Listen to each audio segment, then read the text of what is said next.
പുതിയ KPCC അധ്യക്ഷനായി സണ്ണി ജോസഫും വർക്കിംഗ് പ്രസിഡന്റുമാരും ചുമതലയേറ്റതോടെ സംഘടന അഴിച്ചുപണിക്ക് നീക്കങ്ങൾ തുടങ്ങി. ഒരാഴ്ചക്കുള്ളിൽ പാർട്ടി 14 ജില്ലകളിലും DCC അധ്യക്ഷന്മാരുടെ സ്ഥാനങ്ങളിൽ മാറ്റമുണ്ടാകും. ഇതിനൊപ്പം ജില്ലകളിൽ നിന്നുള്ള KPCC ഭാരവാഹികളെയും നോമിനേറ്റ് ചെയ്യും. മുൻ KPCC അധ്യക്ഷൻ കെ സുധാകരന്റെ തട്ടകമായ കണ്ണൂരിൽ സമവായ ചർച്ചകളിലൂടെ മാത്രമേ അധ്യക്ഷനെ കണ്ടെത്താനാവുകയുള്ളൂ. ഏറെ ഉറ്റുനോക്കുന്നത് എന്തെന്നാൽ മുൻ ഡെപ്യൂട്ടി മേയർ സ്ഥാനത്ത് തിളങ്ങിയ PK രാഗേഷിന്റെ പേരും അണിയറയിൽ ചർച്ചയിലുണ്ടെന്നതാണ്. കൂടാതെ കെ സുധാകര പക്ഷവും KC വേണുഗോപാൽ വിഭാഗവും ഒറ്റക്കെട്ടായി നിൽക്കുമോ എന്നും അണികൾക്കിടയിൽ സംശയം ഉളവാക്കുന്നുണ്ട്. സുധാകര പക്ഷക്കാരായ മറ്റു നേതാക്കളുടെ പേരുകളാണ് DCC അധ്യക്ഷ സ്ഥാനത്തേക്ക് കൂടുതലായി ഉയർന്നു വരുന്നത്. മുൻ corporation mayor TO Mohanan DCC അധ്യക്ഷനാകുമെന്ന് സൂചനകൾ പാർട്ടിക്കിടയിൽ നിന്നും ഉയരുന്നുണ്ട്.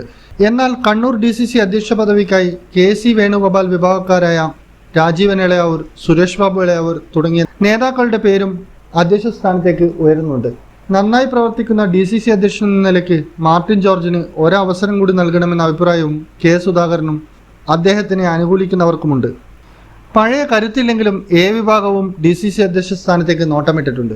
മുതിർന്ന നേതാവും പരിചയസമ്പന്നനുമായ ചന്ദ്രൻ തില്ലങ്കേരി, സോണി സെബാസ്റ്റ്യൻ എന്നിവരിൽ ഒരാളെ DCC പ്രസിഡന്റാകണമെന്നാണ് A ഗ്രൂപ്പിന്റെ ആവശ്യം. കണ്ണൂരിൽ സുധാകര പക്ഷത്തിന് തന്നെയാണ് ഇപ്പോഴും സ്വാധീനമുള്ളത്. എന്നാൽ സമ്പൂർണ്ണ അഴിച്ചുപണിയാണ് KPCCക്ക് ഹൈക്കമാൻഡ് നൽകിയ നിർദ്ദേശം. ഇത് കാരണം കണ്ണൂരിലും മാറ്റം അനിവാര്യമാണെന്നാണ് വിലയിരുത്തൽ. ഇതുകൂടി പരിഗണിച്ച് സമവാക്യത്തിലൂടെ പുതിയ ജില്ലാ കോൺഗ്രസ് അധ്യക്ഷനെ തേടാനാണ് സണ്ണി ജോസഫും സംഘവും ശ്രമിക്കുക.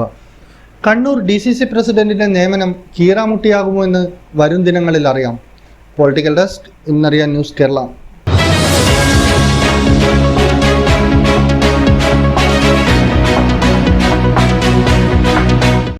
പ്രൊഡക്റ്റുകൾ ഇനി ബഡ്ജറ്റിൽ ഒതുക്കാം.